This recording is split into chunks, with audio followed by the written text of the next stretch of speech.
Hi, I'm Abby, And my name is Bo. and we're from the Contemporary Austin. Today we're going to continue exploring how we can take 2D materials and turn them into fun 3D objects or art pieces. And today we're going to be focusing on a specific way of doing this that incorporates light. So we've got a couple different options. This is like a lantern. We also have other various ways of creating little sculptural vessels to hold our glow sticks, which we'll use to create lit sculptures. Kind of like some of the artists that we have on view here at the museum do in different ways. Yeah, we have a ton of artists here that use light as a component to their art making or their sculptures. And that's because they know that this is a space that we can also visit at night on some days. So they want to use that as a way to further their idea. So one example would be this sculpture called Road Angel by Terry Allen. It is a sculpture that looks like a car and its lights are always on. So at night you can see them illuminated through the trees, and it also has a sound component. Another sculpture that I have a really awesome picture of it at night is this sculpture called Luna. And it is lit from within and it has this really soft glow. But some sculptures, at least two different artists or two different sculptures include light that is from a style of light that's kind of like a street light. So one of them is here called Missing True Foe by Teresa Hubbard and Birchler, and this one is by Jessica Stockholder. And you'll notice when you look closely to Jessica Stockholder's, it's also street lights that she's using. So these are 5 different artists that have work here at Laguna Gloria that light is a huge component to it. So today we're gonna get to experiment with some of the same ideas. Yeah, and we'll do that using some materials that you might be familiar with and some that maybe you're not quite as familiar with. So as I mentioned, you'll have some glow sticks. We've got little mini ones for our purpose of making, but you may have slightly different ones, and that's okay. That we can bend them, shape them to fit what we need. You'll also have 2 pieces of laminating sheets. Yours might look slightly different than ours. Again, we can figure out how to work with these. We'll walk you through the different steps of how to put these things together. We'll also have a few different types of paper that we get to use to decorate and make our little lanterns our own. So we've got some pieces of vellum, which are going to be a little less translucent or see-through, or less transparent. They will be translucent because we can kind of see through them. You can hold them up, but it's still like a little cloudy. We've got some cellophane, which is going to be very transparent. You can totally see through it. And then we've also got some tissue paper and some regular paper as well. And then you might also need some scissors, but you can also choose to tear the pieces of paper, and then we have some tape as well. So get started. So what we'll do first is we will grab 1 sheet of our laminate sheets, and you will find on the edge that there is a sticky film which we can pull off, which will then leave the sticky side of our sheets exposed and up on the top of the table. It's like a giant sticker. It is. I love it. And I know I've used different ones, different types or brands of this material before, that sometimes the paper backing is white. Sometimes it has red lines or different colors to tell you where the corner is, because it can be hard to find. Ours literally just has a piece of film, plastic transparent film. So it's a little tougher to spot. So just feel for the edges. It's usually along the short edge of your sheet for that edge to peel. And then because of static cling, I find that it holds onto the table pretty easily. So once you have it flat, you're ready to go. Mm-hmm. So once you've gotten through that step, this is where the fun begins. Yeah, we get to pick our favorite colors from all the materials that we have in front of us. So all the different kinds of papers. Maybe think about which ones are see-through, which ones are not as see-through. And you're just gonna start either tearing, or you can cut different shapes or designs out and start placing it on your paper or on your laminate sheet to create a composition that you like. And so composition, if you're not familiar, is going to be like the arrangement of the different pieces. How things, how they lay next to each other or maybe on top of each other. What I think is cool about these transparent layers so far, I noticed that when I overlap them, the color shifts, which I think is super pretty. When I hold it up to the light, I see purple or the blue and the pink mix, and more of like a salmony color with a pink and yellow touch. And that is a lot of fun. Let's see what this green does.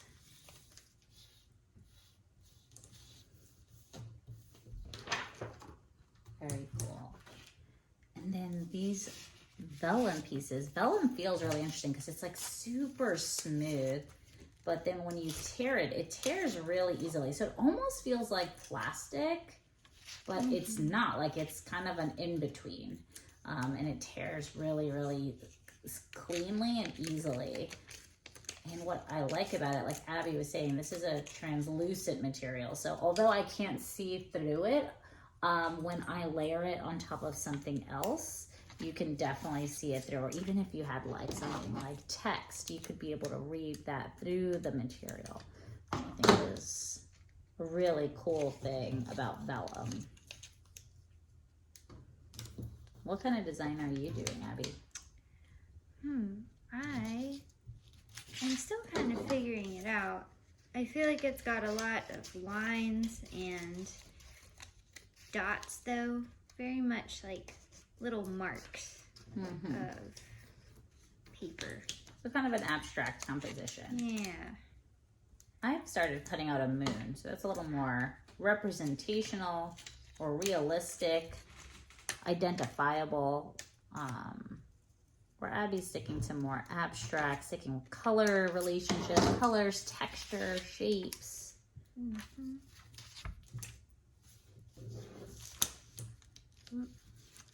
I really liked how this piece of vellum and this piece of the cellophane overlap to make a nice color. So I think I'm going to use something like that. I think I may use the whole sheet. I did a couple of full sheet situations where I just put the whole square down because I thought it was so pretty.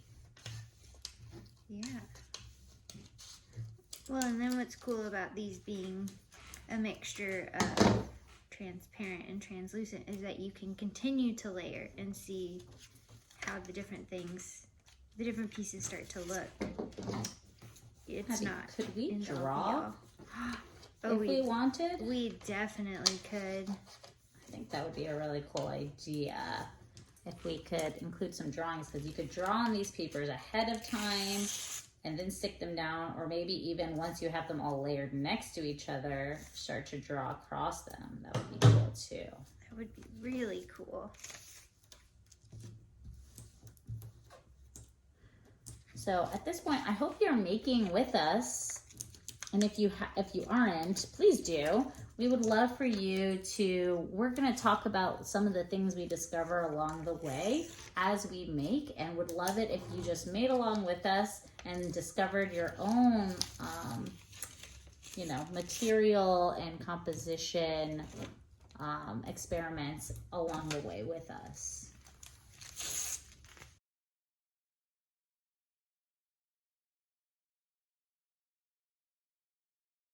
I could see how it's very hard to stop. You kind of want to fill every space, right? And that's what I'm doing. I'm kind of finding a new space for each thing. But keep in mind that this work of art is going to have a light on the inside. So you want enough open space, either with transparent materials or just the open, clear of this material. You want to keep enough of it open that you can see that light shine through it. So keep that in mind as you build up your compositions. Although if you put down a ton of a more opaque material like this one, I think it still looks really cool, and it's very kind of stained glassy in my opinion. But you won't see as much of the light coming through. And you know what, as the artist, that could be what you decide, and that's totally great too.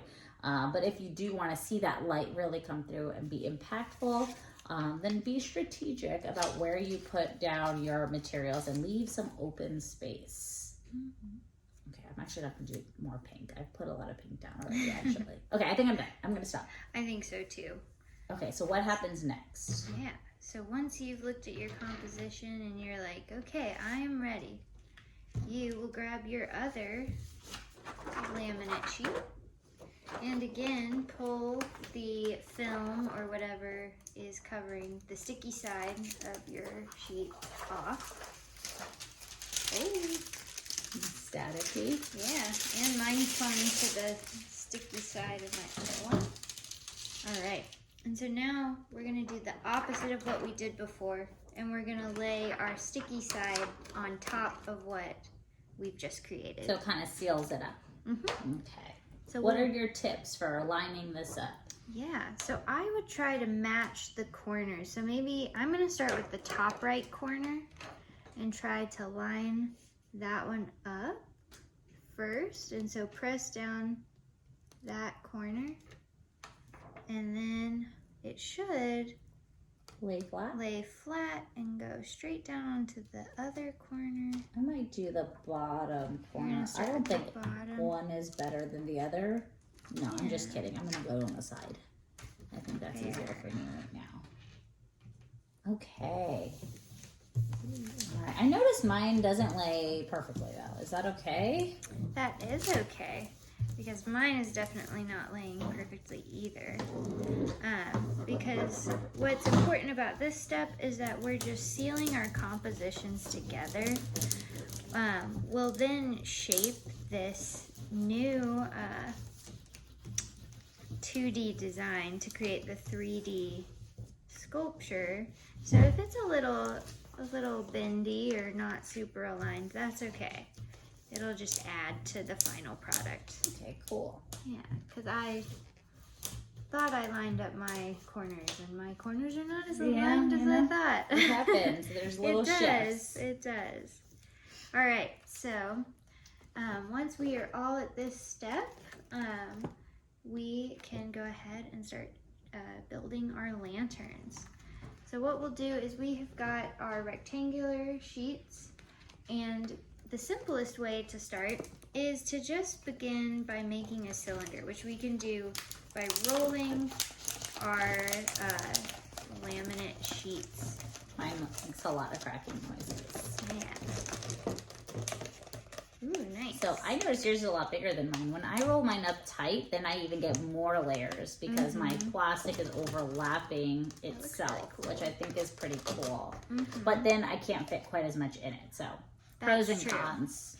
That is true. And so I left a little more space in mine. Didn't roll it as tightly. And so we get a little bit of overlap maybe here, but then the rest kind of, you get to see the design as maybe you first chose to do it. But once you've got whatever size cylinder you like best, this is where our tape is going to come in.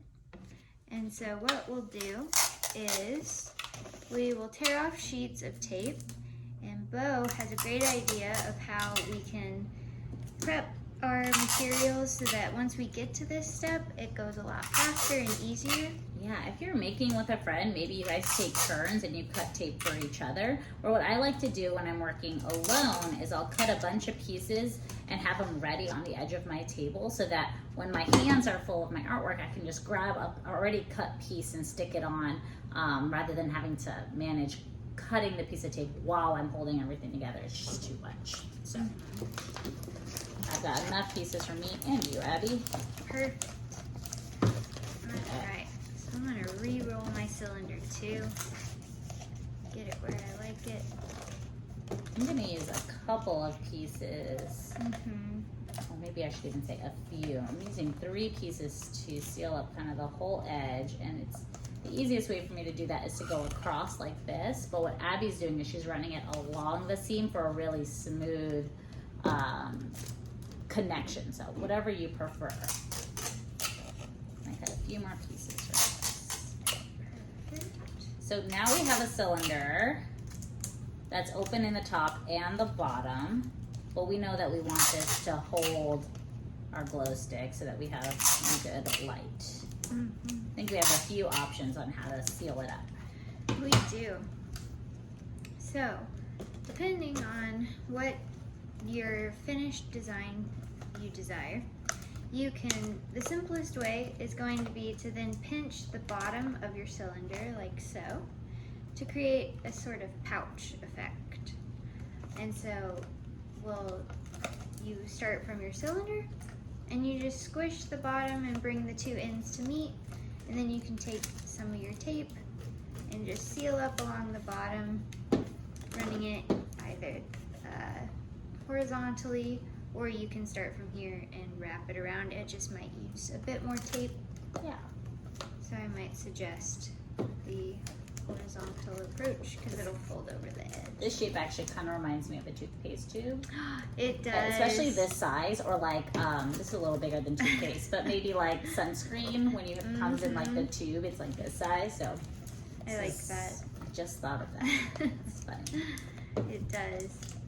Another way I know that some of these have been sealed off, like this one, is just by stretching tape across the opening. So if you have a couple pieces of tape down here, instead of pinching it, if you want to keep that round shape, this is a little bit trickier to do. So heads up that this is definitely harder, but you could take a few pieces and just suspend it across and have one piece of the tape on one side, one piece of the tape on the other, and then when you put in new pieces, you overlap them a little bit so they stick to each other, and that will also seal up one end while keeping it in its round shape. So, or maybe you're doing both like me. So it's kind of like a sculpture of an illuminated sunscreen tube. Yeah. And if you really want to get fancy with it, you can look up templates for how to build a cube and trace and draw that same outline of that template onto your flat sheet before rolling it up, cut it out and follow those lines to then seal it with tape to create a cube, and that is another option as well. Yeah, you can create lots of different three-dimensional shapes using just a flat piece of paper. For example, if I want to do something like a cone, you could easily just roll your plastic in a shape like this and tape it like that, and then you would automatically have a cone shape. Boxes and things with hard edges, of course, are going to be a little trickier, but if you're up for the challenge, you should try it out because it makes some really cool sculptures. All right, so are we ready to make these light and bright? I am. I'm ready. So now is the time that we will take our glow sticks. And so I'm going to pick some colors. I think this one's going to be pink. And I think I want a blue one. I kind of want pink and orange. Ooh, nice. Okay. All right. So what do we do? So now we get to crack the glow sticks and give them a good shake so that they're all nice and bright. So when we use glow sticks, we know that this is a chemical reaction happening inside of the tube. So when we crack, we're cracking a little glass vial that has a chemical that mixes with the other chemical in here, and it makes it glow. It's gonna glow for about 24 hours or so. As a quick safety tip or a safety warning, these, although that it's a very thick plastic, they can bust. I don't think that they are toxic or will hurt you in any way, but do be careful that if you are kind of bending them too much or too aggressively, they could break and make kind of a mess. So beware, or be aware. Exactly. All right. Oof, look how bright my green is. Ooh, that one's so bright. The green, How did it get the so green is really bright. It's very bright. All the others are like not Very looking quite as subdued. shiny as this. Wait, Woo. I think I might grab a green as well. It's so bright. Okay, I'm gonna drop, oh my gosh. Uh-oh. Okay guys, you might not seal the bottom of your tube as well as you should, and like I didn't, and then your glow sticks would fall right out. So here's your warning. Heads up, keep an eye out. All right, I've sealed it. All right. Okay, so I've got my colors, and I'm gonna drop mine in there. All right. And now for mine, I think I'm gonna leave this open, and I'm gonna use the tape to create a little handle, Ooh, I like that we idea. saw in this example, so that I can kind of hold it and carry it around with me. I also And like the idea that you're leaving it open so you can change out the light when yours fade. that's exactly what I was about to say. Mm-hmm. Because I know that as fun as glow sticks are, they don't always last as long as we'd hope. So Sure. leaving room to change it out if you want to hold on to this for a while is always a good idea. So how do you make a handle? Yeah. So what you can do, you can take a nice long piece of tape, and you can either then lay this flat, or depending on what thickness you want your handle to be, you can fold it over on itself. So, Oh, I see. yeah. Roll it longwise like a hot dog? Mm-hmm. Okay, let me try. All right, so you're gonna try that way, and I'll try this other route if I can get it off my fingers. All right. Ooh. It's not, again, isn't lining up perfectly, but I do think it will still work. Great. All right. So mine got a little sticky. They got kind of stuck together, but that's okay. So we'll do a similar thing like we did with the pouches and just try to line up the edges so that we get, in this case, a thicker handle. All right. Which, if you find that you are struggling as I am, It's tricky. it really is. One trick could be to try to use the table to your advantage and don't get it stuck in your hair like I just did. And I'm going to use these edges to line up. Oops. You could also have a friend help you if you have someone sitting next to you. I think that is a great idea. So if you guys each kind of hold the ends of each one, Mm-hmm. and then one friend lines it up. Maybe we can sandwich together like this. Yeah. It's not going to be perfect, and that's okay. Yeah. As long as it's stuck together pretty well. It's a clear tape, so you won't even really notice it. If it's like a little bit kinked or a little bit off center. Yeah. It's just a way for us to kind of create a little handle for it. Exactly. And for mine, what I did is I just took my piece and then I held it like this, and then I pinched it. I kind of like rolled it together like this, gave it a hard pinch, and then ran my fingers along. And that seemed to work pretty well too. But it does create a much skinnier thing. But maybe you can add more layers of tape to this one to make it thicker. Mm-hmm. Okay, I think these are pretty awesome. Yeah. And I also wonder if hanging it in the window, it will have some really good light shine through it too. I bet that would be cool. All right, cool. Something to try for sure. Yeah. Thanks so much for joining us, friends, in our illuminated sculpture adventures. Mm-hmm. It's been fun, and we can't wait to see you next time. Bye, friends. Bye.